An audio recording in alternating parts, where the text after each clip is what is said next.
I gotta tell you something right now, so get in your seat and now take a bow. Cause we gotta go and start the flick off to the shelf to pick.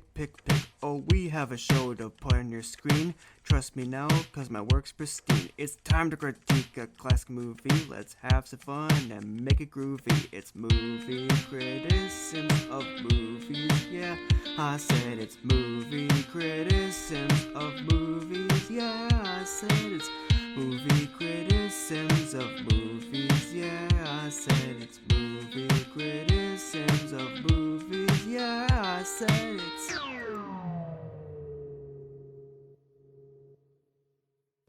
Hello, everyone. Evan&AudreyS here. Not so long ago, I released my top 5 best and worst DCEU movies video. And on the number 5 spot on my best list in that video was Shazam, a movie about a young boy who becomes a superhero called Shazam for some reason and has to take on the supervillain Dr. Zavanna.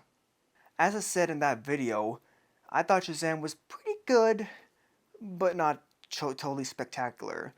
While it did have an excellent performance from Zachary Levi and some pretty good lighthearted humor that makes me chuckle sometimes, it also had a pretty indecisive conflict it was going for. It couldn't decide its conflict, that is. And it has a climax that comes right out of nowhere. No wonder I gave that film a B+ grade. Now, in this episode of Movie Criticisms, we will be talking about the sequel to that movie, Shazam 2: Fury of the Gods. So why don't we start to pretend we're little kids playing pretend and get moving. Shazam Fury of the Gods is a new superhero movie and the newest installment in the DC Extended Universe.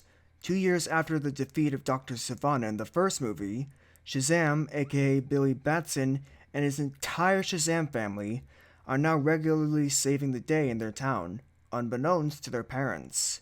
Soon it is revealed that the daughters of Atlas, Hespera, Calypso, and Anthea, have stolen the Shazam wizard's staff that Billy threw away at the end of the first film and are trying to destroy humanity out of revenge for the gods' mistreatment of the gods.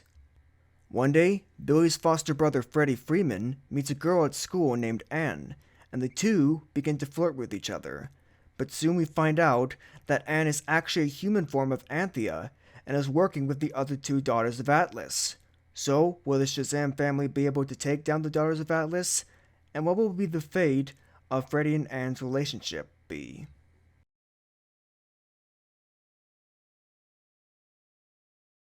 Now, if I had to describe this movie with just one word, it would be generic.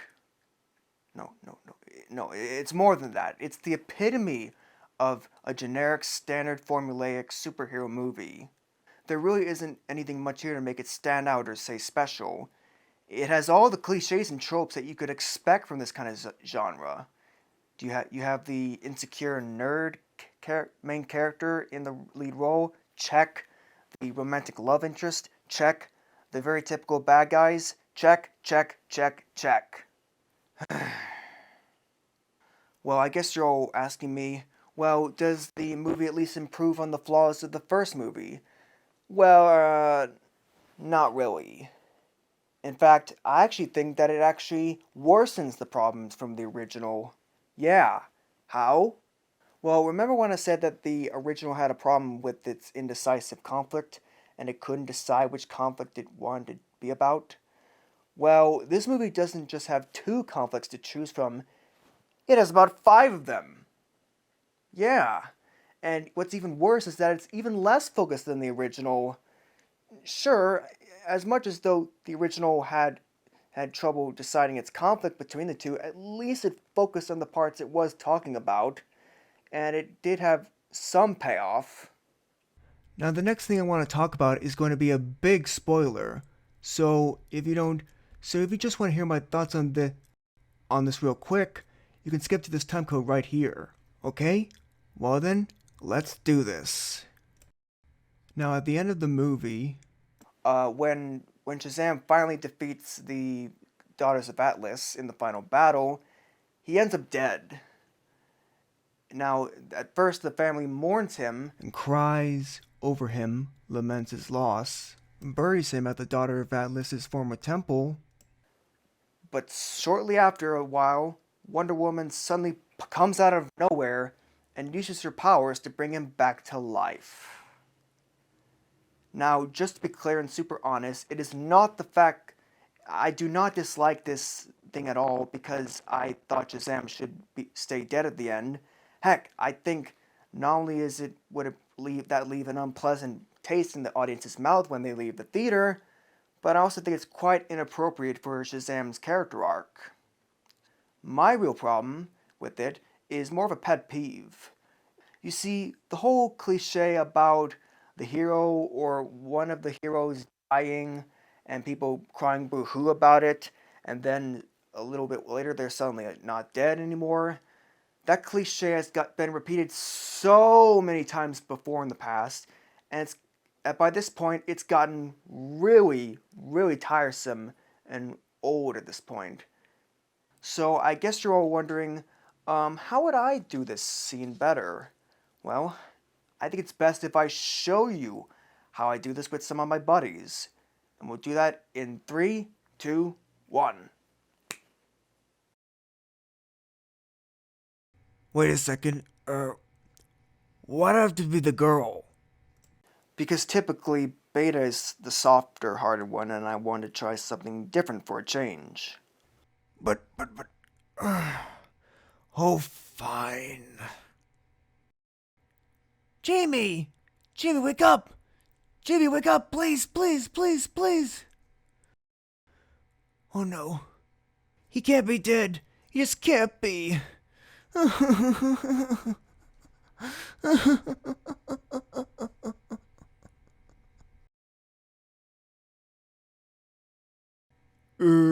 Alice? Why are you crying? Oh, Jamie? Is that you?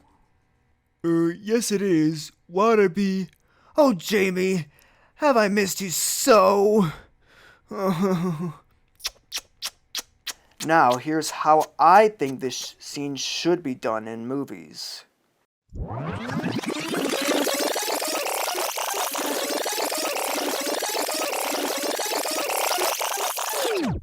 Jamie! Jamie, please wake up! Jamie! Oh! Oh, is that you? Jamie!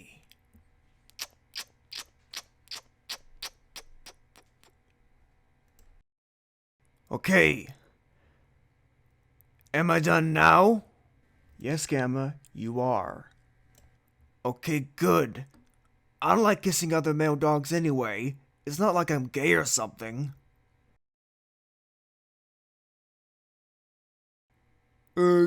Gamma, I thought you said we were... Well, that was uncomforting. Anyway, in the end, I'm going to have to give 3 points to the content of this movie.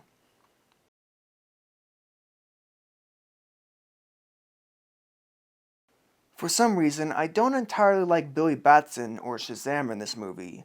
Why? Well, because he can be quite selfish, condescending, and funny at all the wrong times. Yeah, I know he's just a kid at the end of the day, but that doesn't mean he can't be more mature and grow up some.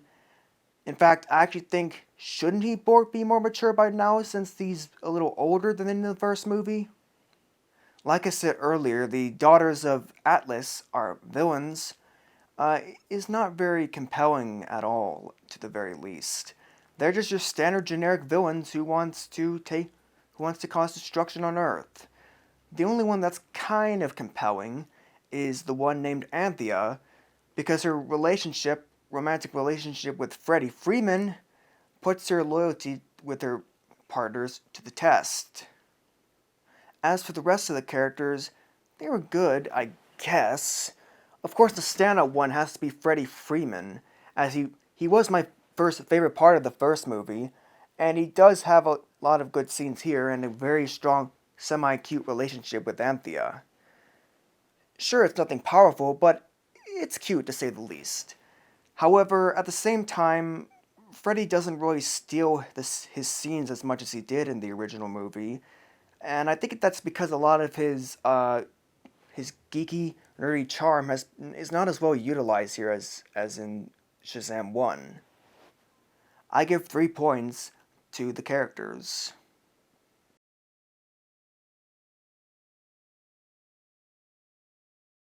There's nothing really here to say much about the visuals in this movie. All I can say is that they're better than most of Marvel's recent stuff. So I just have to give it 3 points.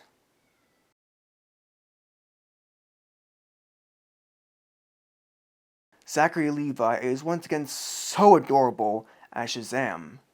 Now, I've heard some people complain that since Billy Batson is supposed to be 18 and older than the first movie, it doesn't make sense that Levi is still portraying Shazam as this man-child. Yeah, I can see that problem, but personally, I think that's more of a directing and continuity problem in the script than a problem with Levi's performance. I also think that Jack Dylan Grazer is spectacular as Freddie Freeman, as always. He both brings some cute nerdiness to his more quirky lines, but also some slight vulnerability to him at the same time. Now, the last cast member who stands out to me the most has to be Digimon Hansao, if I pronounced that name wrong, sorry, as the Shazam Wizard. Hanzo is both stern and effectively menacing, but also a little amusing at the same time underneath. I give 4 points to the film's acting.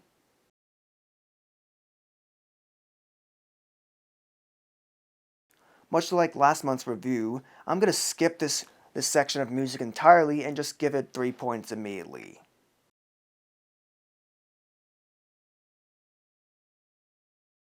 In conclusion, I think that Shazam 2 Fury of the Gods might just be the very new definition of a bland, generic, standard, typical superhero movie blockbuster. Was I entertained? Certainly. Was I bored? Heck no.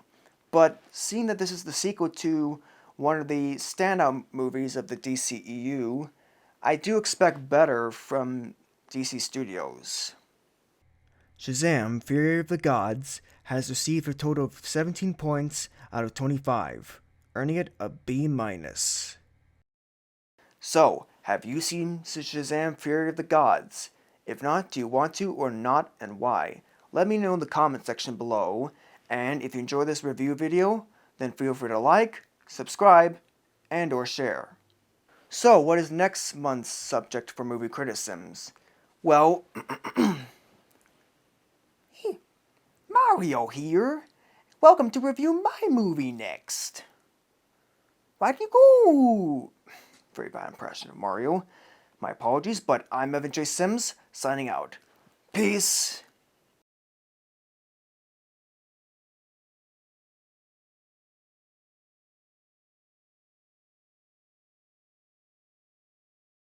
Okay, Master Evan, what do we do now? Well, Alpha, why don't we... What's going on? Why is my voice so high? Master Evan, remember, we're in a fairy world. It makes perfect sense why your voice sounds like a fairy. Now why don't we just focus on trying to find Tinkerbell? You're right, Alpha. I'm just wondering where is she right now?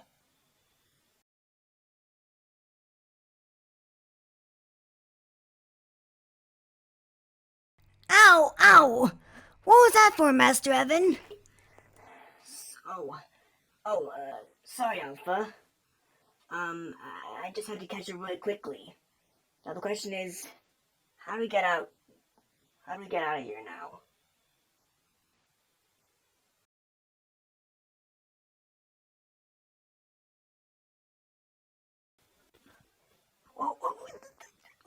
Why did it? Why that hawk has Tinkerbell? Come on, Alpha. Let's follow that hawk.